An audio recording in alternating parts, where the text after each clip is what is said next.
देशात लोकसभेचा निकाल लागल्यानंतर राज्यात शिवसेना ठाकरेंचा पक्ष हा 2 नंबरवर 9 जागा जिंकून आहे, तर एकनाथ शिंदे यांचा पक्ष 4 नंबरवर आहे. निवडणूक आयोगाने गेल्या वर्षी एकनाथ शिंदेंना शिवसेना पक्ष दिला. आमदार खासदारांच्या संख्येवर व बहुमतावर शिवसेना हा पक्ष त्यांना गेला होता.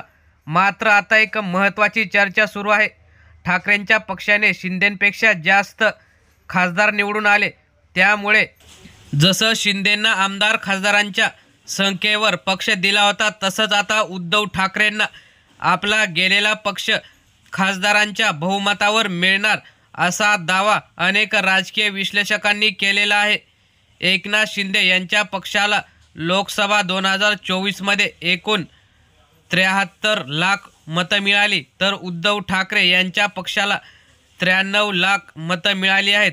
त्यामुळे उद्धव ठाकरे यांच्याकडे 20 लाख मतंही अधिकची मतं आहेत. त्यामुळे उद्धव ठाकरेंना पुन्हा एकदा पक्ष आणि चिन्ह मिळणार यात काही शंका दिसत नाही.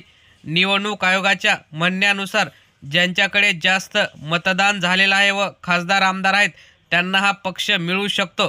त्यामुळे आता उद्धव ठाकरे यांना आपला गेलेला पक्ष मिळणार, त्यामुळे मातोश्रीवर जल्लोष होण्याची शक्यता आहे.